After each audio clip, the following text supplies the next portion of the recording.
Welcome to my channel and thank you for choosing to watch this video. Dear viewer, today's episode is devoted to one of these most important life lessons, which certainly each of us should learn in the course of our life. And why I'm saying we should? Because this knowledge, in fact, is an essential knowledge that contributes in a very large extent to our self-development.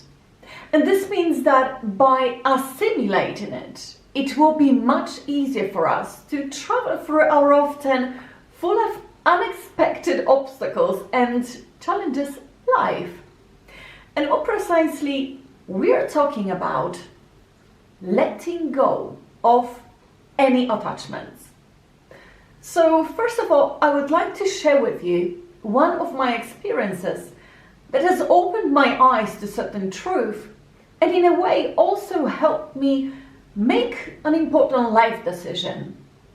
In the second part, on the other hand, I'm going to explain what attachment actually means and why it has negative influence or impact on our life. I will also teach you how to let go of our will to control everything, but also how to let go of someone or something from our life and do it in such a way that it doesn't have any impact on us. And here I have distinguished, in my opinion, two the most common cases that each of us faces in our daily lives. So, case number one, when we find ourselves in a hopeless situation, which means we have no other choice, or at least not right now. And case number two, when we know that someone or something is toxic and therefore it doesn't serve our development. In the same part, I will also explain why and when we should accept something or someone for what it is, even if it means losing something or giving up our plans and or our dreams. Whereas in the third part of this recording, I will make a summary so that you can reflect even more deeply on your own life and perhaps your unconscious behaviors. And although the life lesson itself is not so easy to learn, I still assure you that with a little willingness, even such powerful challenge can become attainable. All you have to do is open your mind and thereby allow yourself a little change in your perspective of perceiving everything. And surely, very soon, my dear viewer, you too should be able to remain calm even in this most unpredictable moments. So, once again, open your beautiful mind and listen to what I have to say to you today.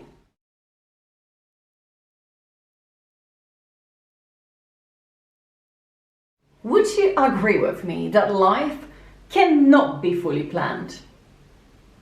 And yet, despite many disappointments, somewhere deep in our minds, we often escape into the world of imagination, making some smaller or larger plans for the future.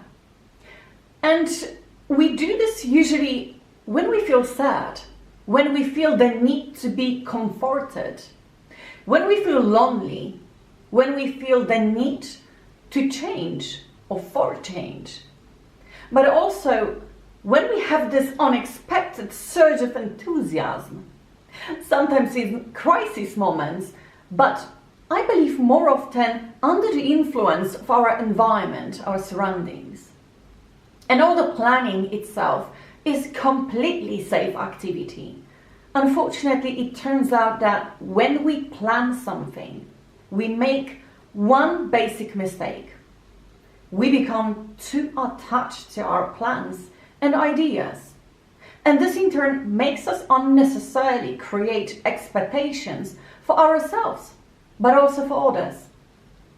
And yes, I admit that in life we all, without exception, should dream or make plans for the future, challenge ourselves, take risks, or clearly define our goals.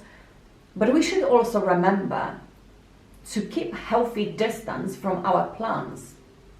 Whereas when creating the image of our desired dreams, we should set safe boundaries so that we don't accidentally drift too far into the world of imagination, because this happens often. So instead of exerting some pressure and forcing something to happen our way, let's give our thoughts a little more freedom, and instead let's mindfully prepare for some unexpected turns of events, because that can also happen. And I say this because in my many years of research on the mind of the unconscious man, I have noticed one of these most frequently repeated among people behavior. And more precisely, I'm talking about compulsive controlling. It turns out that the vast majority, if not all of us, have a problem with this uncontrolled or even obsessive habit of extorting something to our advantage. And this, unfortunately, is quite often associated with disappointment and constant dissatisfaction. And it all actually starts with this innocent impression that if we plan our every step, we will certainly avoid any disappointments.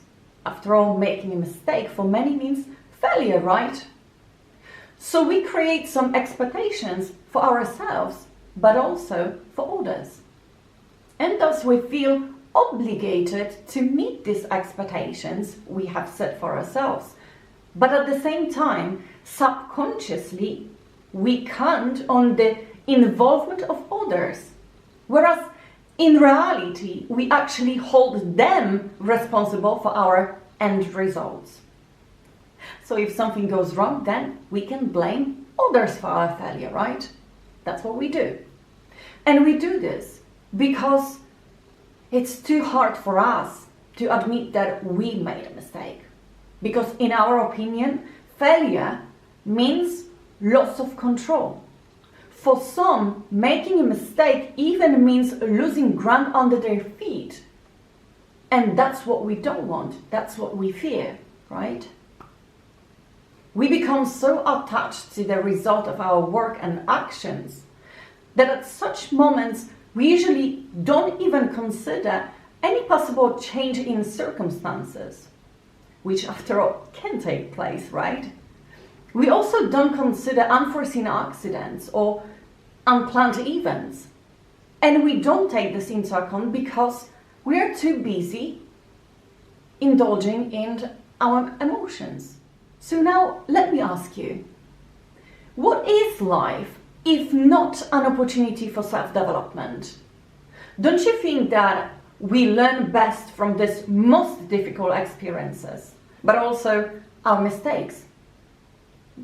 Therefore, let me tell you from my experience how I learned to draw conclusions from this most unexpected turns of events, even if it meant give up my plans and all my dreams, because nothing really happens for no reason.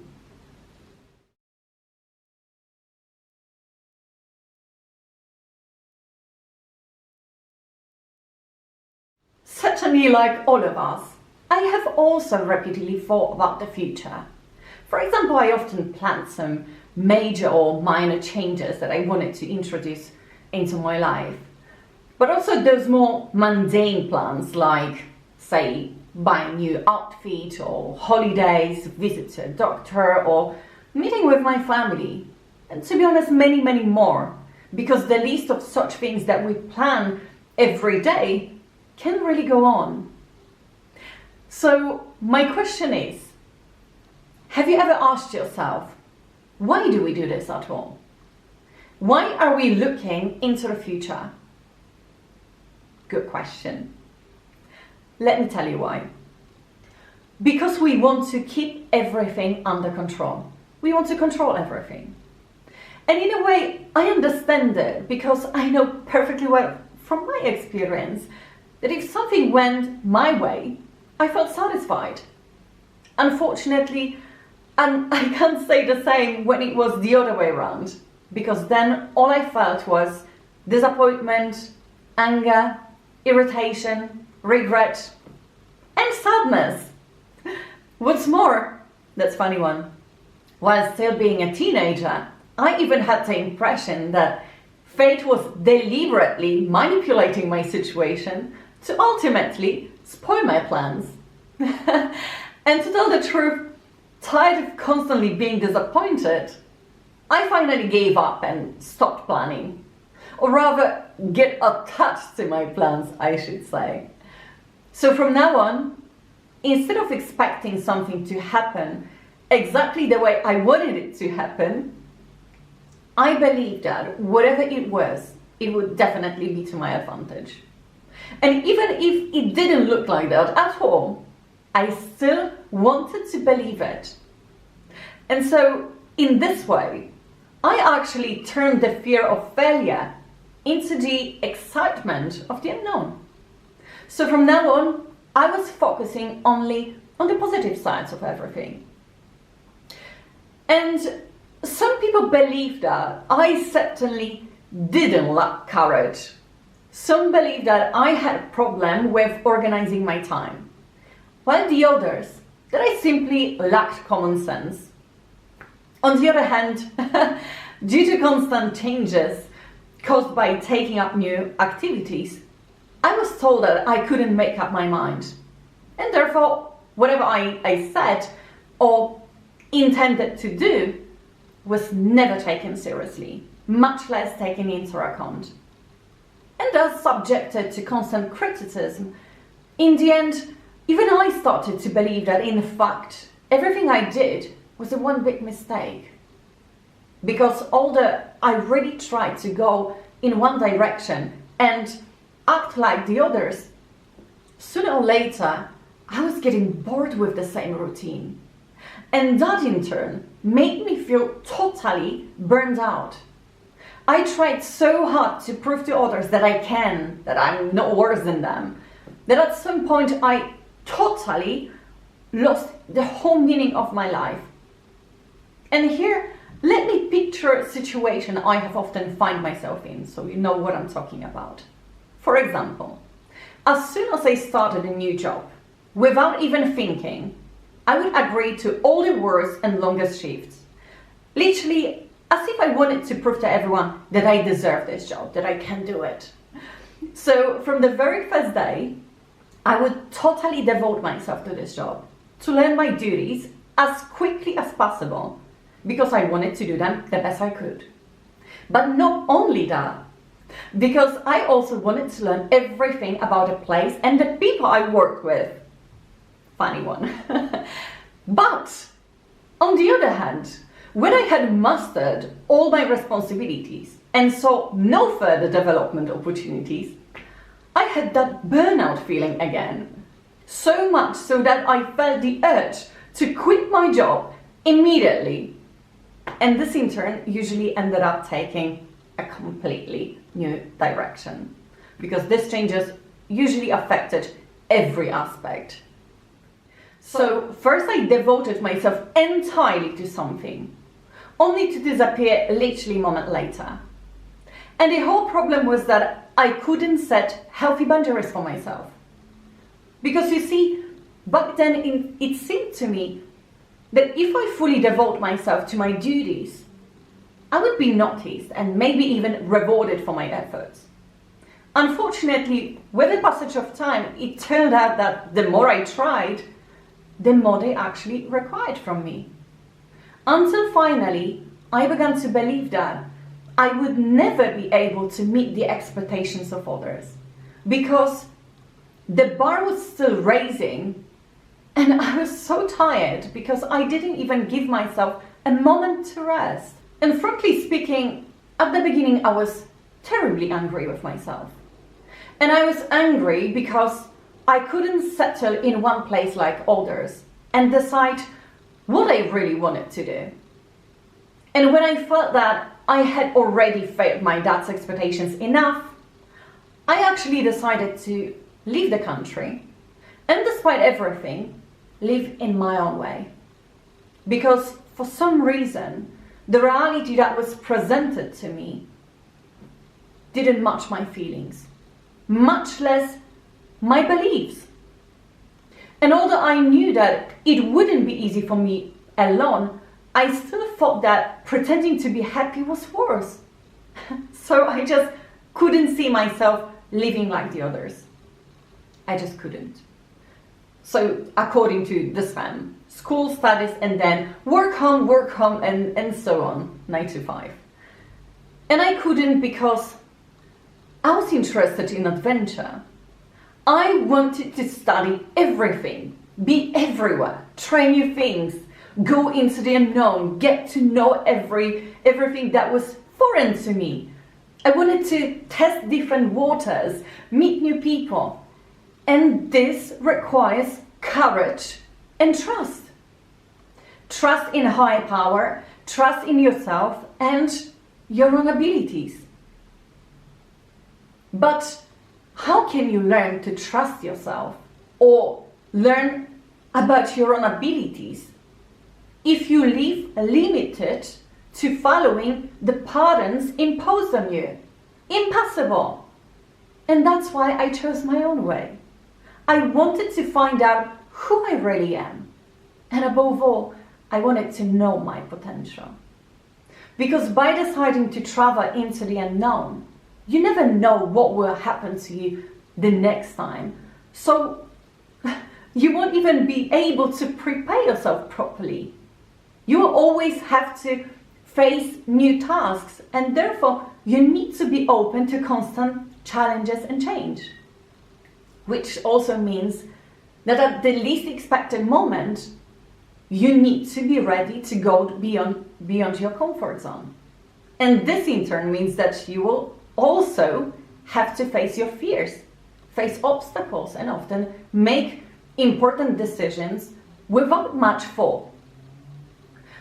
Therefore, let me ask you, do you think that person who decides to live such life lack organization and common sense?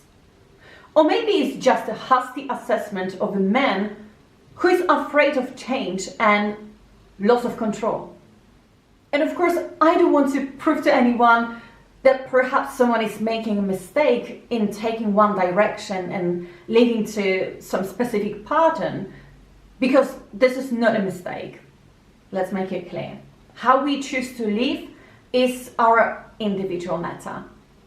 Nevertheless, considering the fact that I have experienced all kinds of situations in my life, I would like to teach you to look at life through the eyes of a truth seeker, a seeker who is not afraid to take risks. So he lets himself be carried away into the unknown, fully devoting himself to the experience of life. And thanks to this, he can turn any unfavorable situation into a valuable lesson. That's why today I believe that none of my actions was a mistake, because although the steps I took were not always fully thought out, nevertheless, I'm grateful to myself for my courage and willingness to try, because the experience I have gained along the way, today I can turn into valuable knowledge. Moreover, thanks to the trust that I have built towards myself, today I'm not afraid of any changes or challenges, because I know my abilities, my capabilities, and I know that they are infinite and unlimited.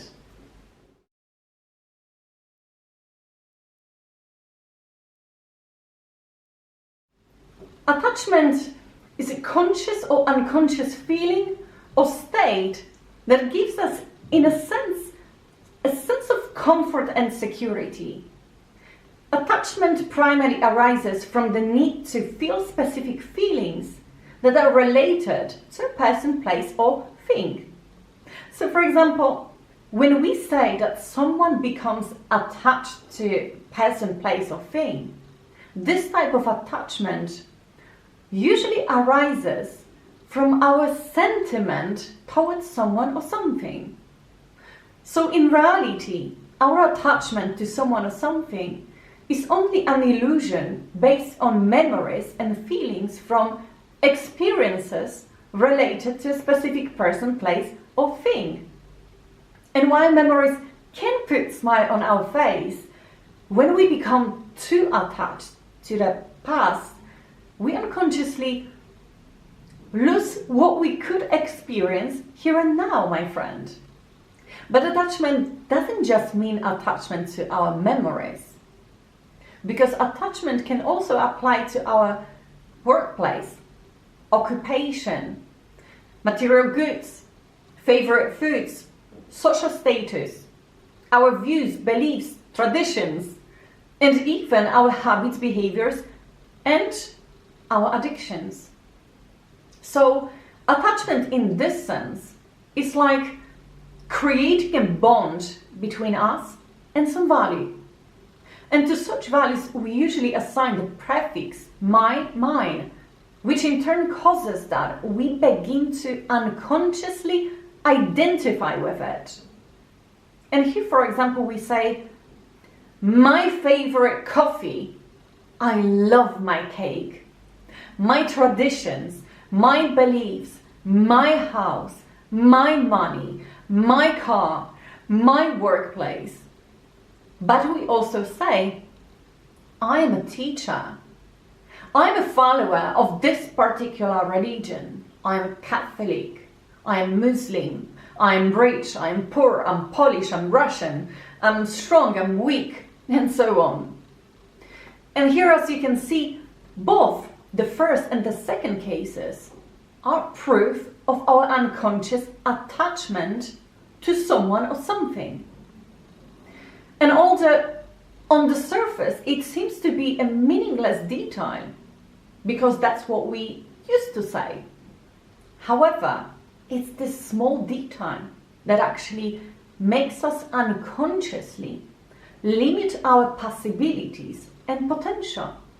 But not only that, because in fact when we use the prefix mine or I am, wherever we talk about ourselves, but also about some favorite person, place or thing, we automatically make that something a part of ourselves. And when something becomes a part of us, the moment we lose it, we literally feel as if we just have lost a part of ourselves. And that's why people suffer so much when they become separated from someone or something, but also when they lose something or something is taken away from them. So in reality, attachment is a burden that prevents us from spreading our wings and rising higher in our self-development. Because once we become attached or get used to certain comfort, despite stagnation or lack of development, despite change in circumstances, increasing toxicity in our life situation, but also in a positive sense, for example, the ability of making some changes in our favor. Despite all, it will be very difficult for us to take even the smallest steps towards change. And it will be difficult because perhaps we have restricted ourselves too much and for too long to attachment to someone or something. Therefore, we should consider a healthy line between the comfort of experiencing something and our attachment to it. Because the truth is that the only thing that belongs to you is your body. Everything else is acquired and therefore can be taken away just as quickly. So as you can see, everything you call yours is only an illusory feeling of comfort in having it. And although you may have it today, tomorrow you may lose it. And it's up to you how you define this experience. Because you can have something, but you can also learn to let it go. Especially if it doesn't serve your development anymore. After all, the only constant thing in life is change. Therefore, we should accept any change of circumstances actually without stress or anger, and definitely without putting pressure on ourselves, but also others. But above all, I believe, we should always remember that it's not worth fighting against adversity, because this will only deepen our disappointment. So if something is taken away from you, don't fight at all costs to get it back right away. Of course, ask yourself why this has happened to you. Draw conclusions from this experience. Learn some lessons, and then simply let it go. And instead of focusing on loss, focus on your self-development and ask yourself what this has taught you. And who knows, maybe in the future it will come back to you, and maybe even in a better form. Because when the way we think and perceive everything changes, so does our reality, my friend.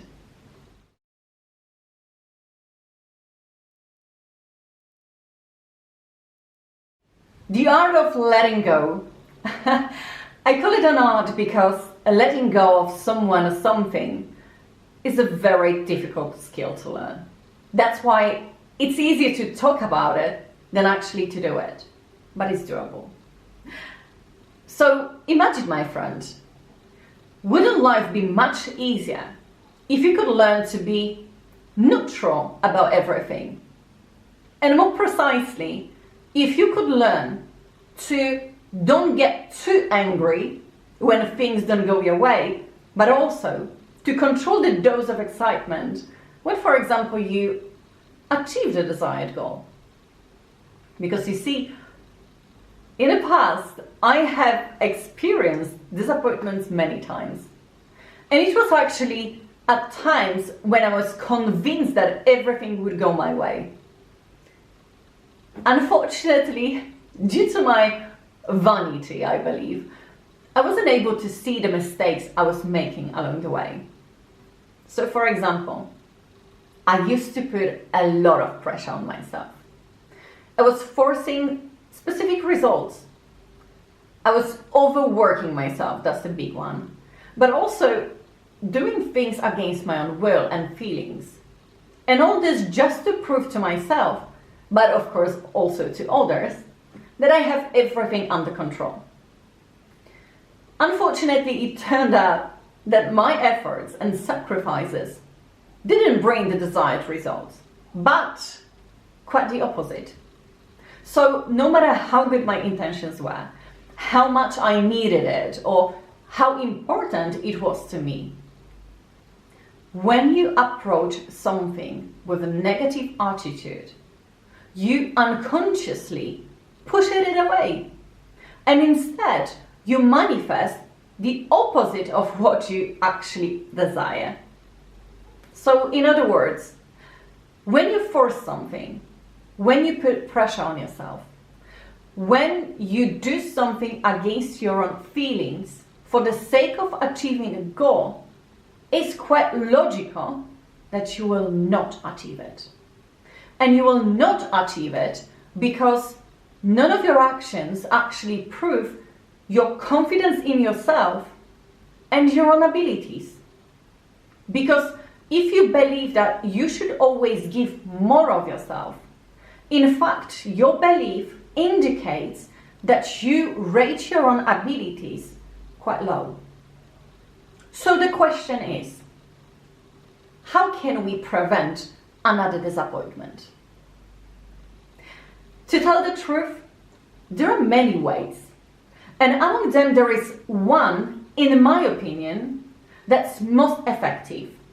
Namely, we will have to learn the ability to disconnect from the result of our work.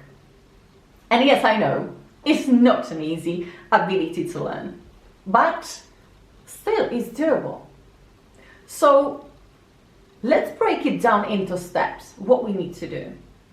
So in the first place, you will need to consider who or what you feel most attached to and why.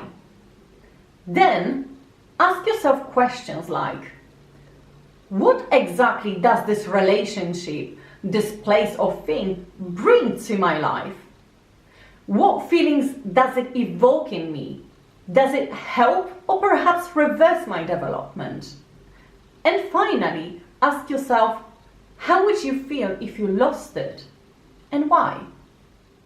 Because you see, dear viewer, the truth is that our feelings are merely a product of our mind that creates them based on our experiences. Our experiences, in turn, both recurring and new, are a collection of information. Information that undergoes a process of processing in our mind and eventually take on, say, a label. The label of a positive or negative experience. And such label is created based on the information previously encoded in you, in your mind. So now, with this knowledge, this next time, you should be able to easily manipulate your mind to create only positive labels, because now you're conscious. And also because now your perspective of perceiving everything will be much wider, which means that you'll be able or should be able to look at the essence of all things from many different perspectives and not just one limited one, which in fact results from information you have unconsciously programmed in the past. Information that's not necessarily true, by the way. So let me give you an example.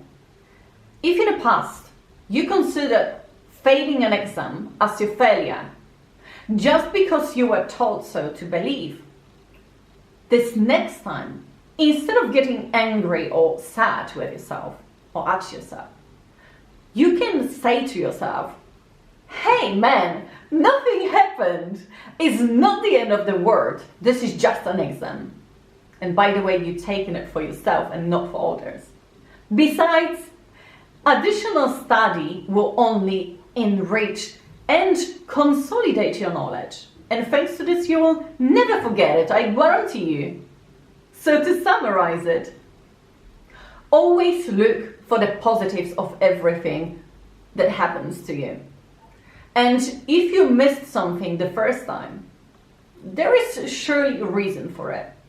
So instead of focusing on despairing, think about what you could possibly improve in your actions or make even better in order to ultimately achieve your goals. But also remember to never focus on the specific results, because it's not the results that matters, but actually the whole journey and the actions we take to achieve our goals. So be neutral, stay neutral, and hope for the best, but prepare for the worst. Except that this worst doesn't necessarily mean that it's to your disadvantage, okay? Therefore, no matter what we let go of, we always follow one and the same pattern in each case or every case, which means we need to ask ourselves, what my attachment to someone or something supposed to serve? And wouldn't be much easier for me if I let go of my, I emphasize, excessive efforts and controlling everything. And this should help. That's all.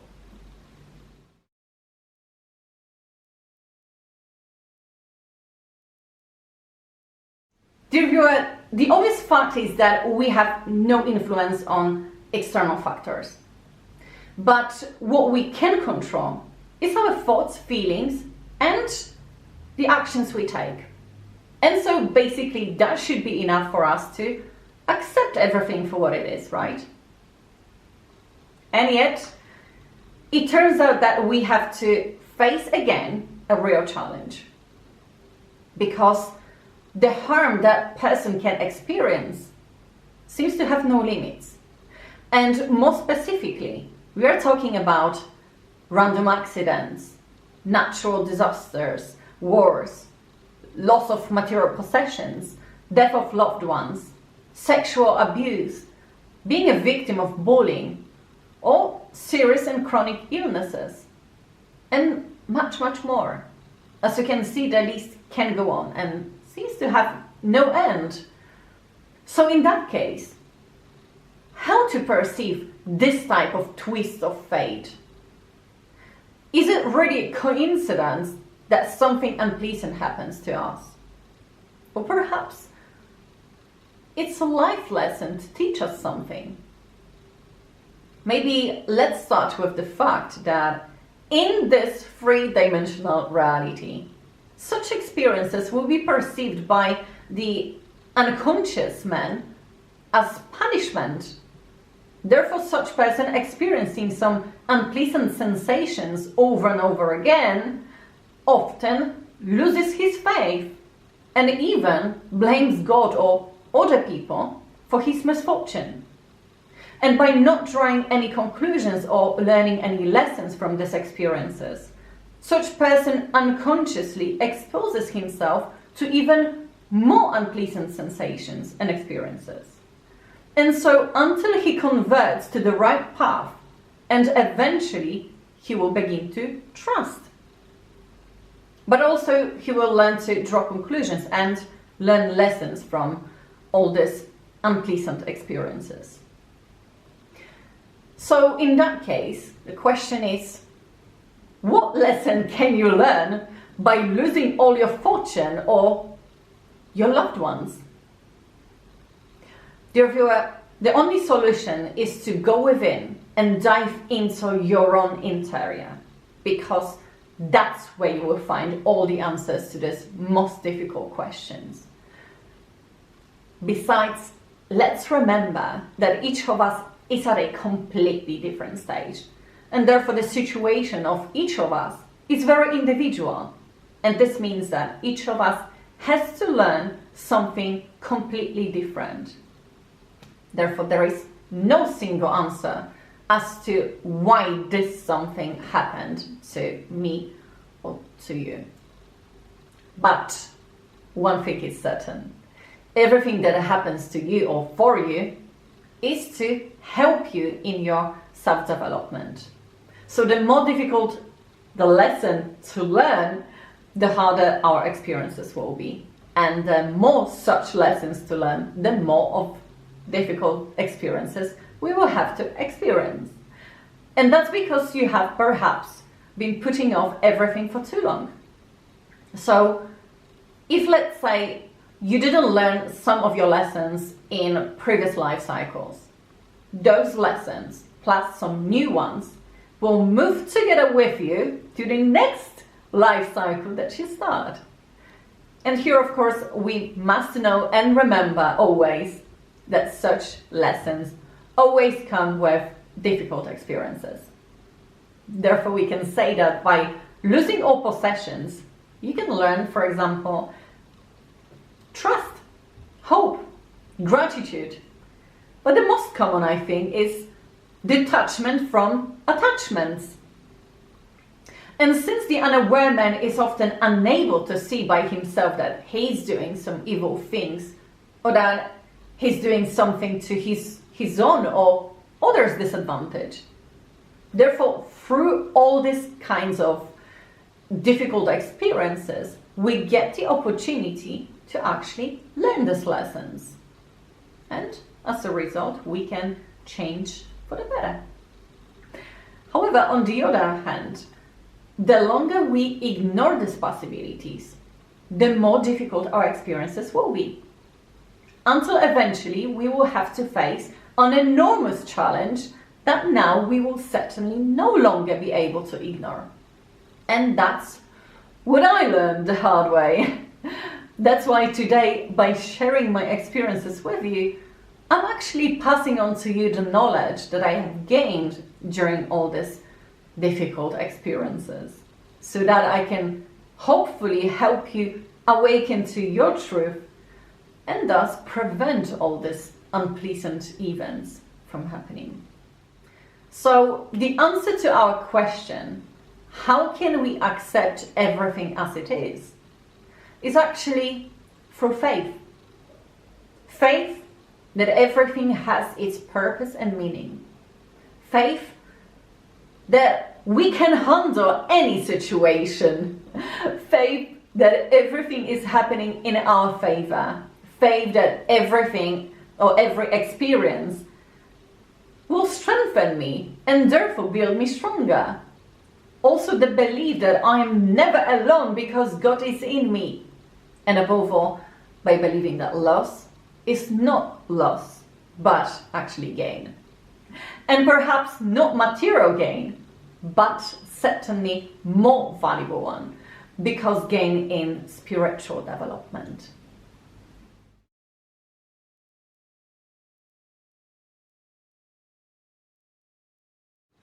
At some point in my life, I came to the conclusion that not everything we want is what we need. Unfortunately, not everyone is able to understand this, because as it turns out, an unconscious person has problem with distinguishing a whim from a need. That's why we often feel that we need, for example, another car or another pair of shoes or a new hairstyle. And that's okay. But all this becomes such a genuine need for us that we can completely forget about other definitely more important aspects of life and the needs related to them. We think that any change in appearance or the purchase of another gadget will eventually satisfy our needs, where in fact, in reality, it turns out that these needs don't disappear at all. On the contrary, they have no end. And so we go around in circles for half or maybe even our whole earthly life in the conviction that this next thing will make us finally happy. But that's not the case. And all this because we grew up in a very limited reality where we were instilled with material love instead of love for our neighbor. And that's why today people can do literally anything for money. And perhaps not everyone, but certainly the majority. So for such person, this need to achieve wealth becomes like an uncontrolled obsession that blinds his eyes to other values. And although we need money to survive, putting it above other values ultimately deprives us of all feelings. And that's when our inner demon awakens, a demon of desire that is hard to tame. And it's quite funny that people believe that demons live in hell, where in fact this demon is in all of us. And the real trick is to take control of him and tame it. And do you know what this demon is? Our ego. Because it's our wrong ego that induces us to do bad deeds and therefore tempts us like this demon. And while I would really love to believe that this is just my opinion, unfortunately, I'm afraid it's true. And I can state this based on my own experiences, but also research and observations, because the things that I have experienced and seen in my life have often aroused in me sadness, anger, but also disgust. People can be really cruel and reckless. Some lack manners, most lack manners, boundaries, common sense, even imagination. They can work to our disadvantage by plotting behind our backs, and then they pretend to be your friend. That's sad. But how could we possibly notice that we are doing something wrong if we are not aware that there is reality other than this? Therefore, we follow and act like others, believing that this is the only way for us to survive. After all, we all want to belong somewhere, right? So we often agree with what others do, even if it's wrong, because we are afraid of rejection and loneliness. But fortunately, evil can't last forever. Therefore, when we give ourselves too much to this rather drastic illusion of life, because it is an illusion, then the universe comes in. And so, by imitating our behaviors, manifest them into our lives in the form of some unpleasant experiences. We say karma comes back, right? And if you don't draw any conclusions the first time, the situation will repeat itself, but under different circumstances. And so on, until you understand that without faith and love, you won't be able to cope in life. But how could you understand that if you're not even aware of your evil deeds? Or maybe you are, but you ignore them because you focus too much on the suffering that comes from these unpleasant experiences. Never mind. In any case, know that, my friend, it's never too late for change. So it's up to you, actually, when you break this cycle of failure and suffering. And you will do it, of course, by taking steps towards positive change and transformation. So just praying and repenting is not enough, because it's about much more than that. Your problems will only be solved if you face them and work on yourself to become a better version of you. And then your positive actions will automatically manifest only these positive experiences.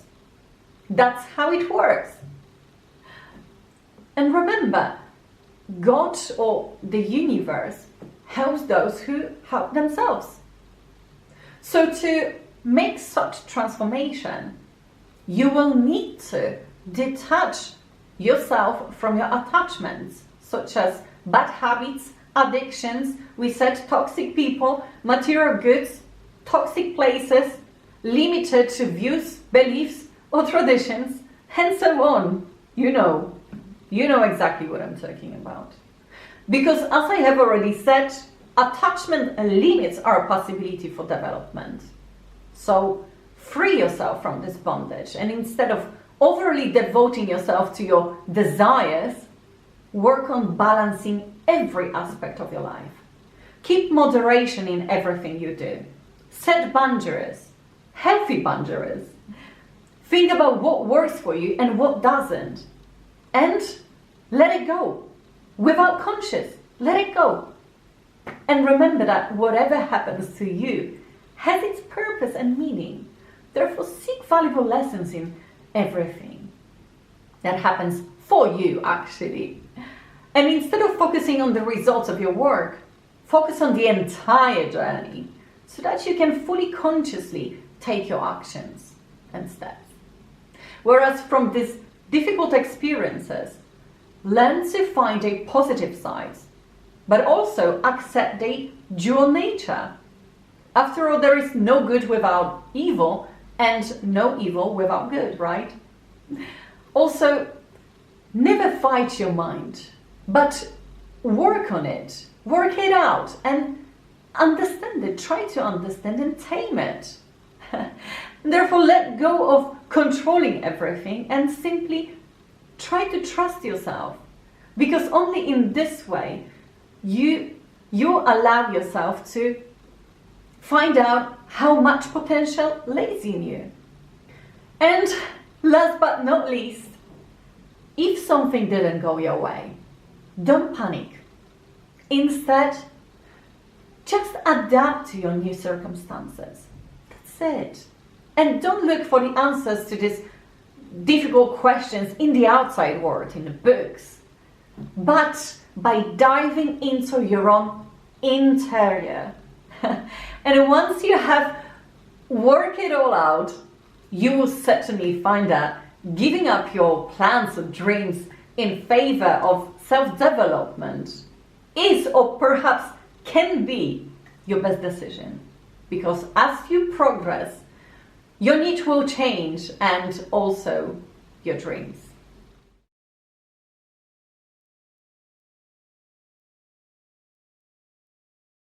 My dear viewer, if you have been with me since the beginning of this episode, you have certainly already noticed that the last episodes have taken on a slightly different form.